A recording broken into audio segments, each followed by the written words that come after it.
Muito bem. Independência da Índia. Qual que é a questão? A Índia começa com um processo de independência ainda no começo do século XX. A questão é que para a Índia, ela tem o azar de ser colônia desde 1847, na verdade é o vice-reino da Índia, que pertence à Inglaterra, justamente depois que os indianos fizeram a revolta dos Taiping, que aí a Inglaterra falou, olha, quer saber, vem para cá, vou te anexar, transformou num vice-reino, a Índia passou a fazer parte como uma colônia, mas começou a fazer parte da Commonwealth, né, que é a comunidade dos estados que estão sob o governo da rainha da Inglaterra, tá? Então a Índia tem essa situação desde o século XVIII, metade aí do século XIX, século XIX, Revolução dos Taiping, 1847, né? Eu falei, mas é século XIX, não é século XVIII. O ano eu falei certo, o número eu falei certo, mas o século eu falei errado. 1840 e pouco, século XIX, portanto não século XVIII. Mas o fato é que a Índia está lá nessa situação como uma colônia inglesa. E aí, diversas tentativas vão acontecer de buscar a independência da Índia. O problema é que dentro da Índia a gente tem muçulmanos, a gente tem sikhs e a gente tem a maioria hindu. São três religiões que não convivem muito bem. Não convivem muito bem. Tá? Por causa disso, falta unidade à Índia para conseguir bater no inimigo externo, que é aquela grande questão.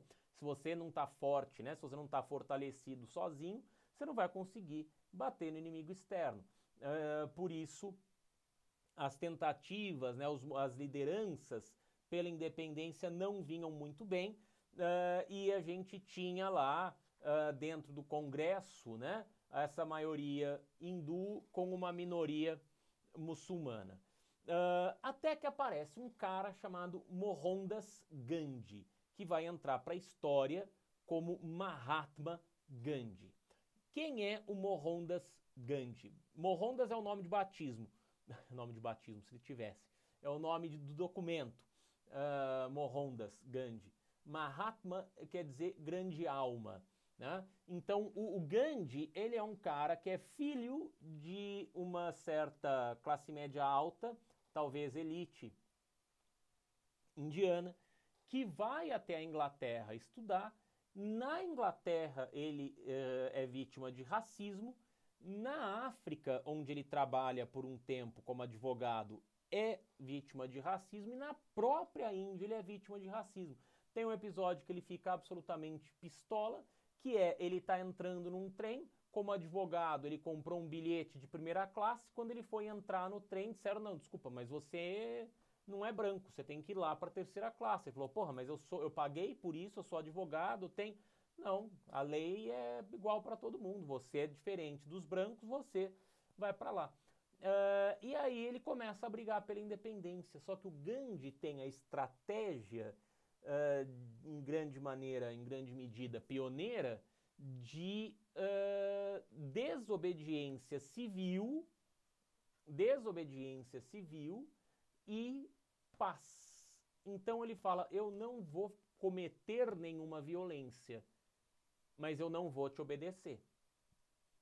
E quando ele fala, não vou cometer nenhuma violência, mas eu não vou te obedecer, ele está trazendo um baita problema para a Inglaterra, porque eu não obedeço é um tumulto. É um tumulto. Por quê? Porque não obedeço significa que o país está fora de controle. E se eu não vou praticar violência contra você, a sua violência vai ficar arbitrária. A sua dominação sobre mim vai se mostrar arbitrária. Que é o caso, porque é indignante ver pai bater em filho. Porque é um adulto batendo numa criança, não são dois adultos brigando, que já é uma idiotice, mas pelo menos é de igual para igual. Um adulto batendo uma criança é ridículo. Né? Então, a desigualdade entre os dois né? Vira um ato de arbitrariedade, vira um negócio que como é que você justifica? Né? Ah, não, tem que bater. Por que que tem que bater?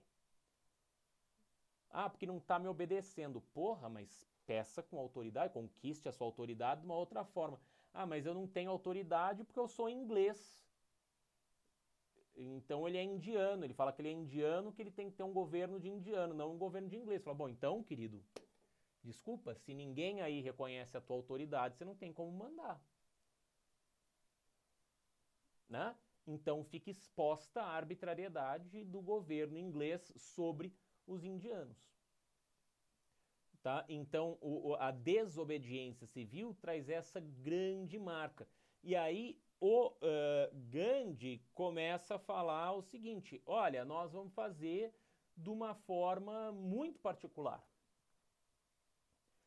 O que é proibido? É proibido comercializar tecido e produzir tecido. Então, ótimo. Então, eu nunca mais vou comprar um tecido inglês. Então, ele vai lá e fabrica os tecidos dele, as roupas dele. Né? Você pega as fotos do Gandhi, ele está lá sempre com uma roca. Né? Lembra da Aurora, da princesa Aurora, da Disney, que espetou o dedo no fuso de uma roca? Né? Então a roca que faz o quê? De tecer, de cordar, né? de desembaraçar o algodão para fazer a linha, para daí fazer o tecido. Né? Então ele está sempre lá com a roca dele, fazendo a roupinha dele. Né? E isso é um ato de desobediência civil, isso é um passo para a sua independência. Ele depois vai fazer a marcha do sal. A Índia é banhada pelo Oceano Índico, no entanto, o indiano é proibido de comercializar sal, quer dizer, uma pataquada, um absurdo, uma arbitrariedade. Né? Então, também vamos fabricar sal. Ou seja, aos poucos, o Gandhi vai dizendo o seguinte, vamos começar a desobedecer os ingleses, porque só uma meia dúzia de ingleses não vai controlar a quantidade de indianos que nós temos nesse país. Entendeu? Então, a desobediência civil. A marcha do sal, por exemplo, e o fabrico de tecido.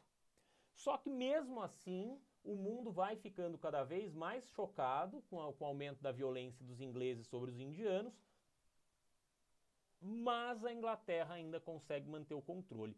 Quando vem a Segunda Guerra Mundial, é aquela situação da descolonização afroasiática, ou seja, quando vem a Segunda Guerra Mundial, a gente vai enfrentar a situação de que, muito bem, a Inglaterra tem os problemas dela para cuidar e a Índia consegue a independência. Então, depois de uma série de medidas, lá em 1947, a Índia vai conseguir a sua independência. Só que eu tenho um problema. Eu ainda tenho dentro da Índia muçulmanos, sikhs e hindus. Então nós vamos precisar organizar isso daí e dividir o território. Então vai aparecer um país chamado Paquistão, vai aparecer um outro país chamado Sri Lanka e vai aparecer o país Índia, tá? Muito importante saber o seguinte, a grande arma que o Gandhi tinha para fazer pressão, para pacificar os conflitos entre muçulmanos e hindus, era o jejum. Ele fala, cara, eu vou jejuar. Eu vou jejuar. E você vai falar, nossa, que beleza, né? O que muda? Muda tudo, porque ele é um cara extremamente conciliador. Então as lideranças muçulmanas sabiam que dependiam da vontade do Gandhi para pacificar o país. As lideranças sikhs sabiam que dependiam da vontade do Gandhi para pacificar o país. Então, quando o bicho pegava, o Gandhi falava, olha, eu vou jejuar. E se eu morrer, ferrou para todo mundo. E é verdade. Então o Gandhi começava a jejuar, daí a metade da população na porta da casa do Gandhi, né, num momento, no outro momento na porta do acampamento do Gandhi, dizer, não, Gandhi, pelo amor de Deus, para de jejuar, vamos viver, a gente para de brigar. E uma outra parte da população ia lá tentar conter os conflitos. Falar, a gente para de brigar, porque se o velho morrer, acabou, aí que a gente não tem mais paz. tá? Então esses jejuns são muito importantes. Agora, claro, como todo processo de independência, a Índia passa por perrengues gravíssimos de fome, de desemprego, de desnutrição, né? Por quê? Porque a produção sempre vai ficar desestabilizada. É a mesma coisa com a Revolução Indiana, com a Revolução Chinesa, é a mesma coisa com a Revolução Russa, é a mesma coisa com a Revolução Francesa. Sempre que você tem um período um pouco mais largo de instabilidade política, isso traz instabilidade econômica. A instabilidade econômica aumenta a pobreza, mais fome, morte aos milhões. Tá? Tudo bem? Então é isso daqui. Como que o Gandhi morre? O Gandhi morre em 1948. Morre assassinado por um hindu, assim como o Gandhi, que era hindu, é um hindu que vai matar o Gandhi. Por quê? Porque o Gandhi defendia a paz, o Gandhi defendia a conciliação. E aí você tem os radicais, e os radicais não aceitam uma postura mais conciliadora. E por não aceitarem a postura mais conciliadora, nós vamos matar o Mahatma Gandhi. Tudo bem? Então é assim que a gente vai ficar. Tá? Aliás, Yasser Arafat não. O Yitzhak Rabin vai morrer, né, por causa de um judeu, né, também. Né, Yitzhak Rabin, que é responsável por tratados de paz, né, o acordo de Camp David com o Yasser Arafat, né, no governo Jimmy Carter. Né, Yitzhak Rabin, que vai ser morto no meio da década de 90, também por ser um cara conciliador. Ele também vai ser morto por um membro da própria religião que não aceita esse discurso mais conciliador. Tudo bem?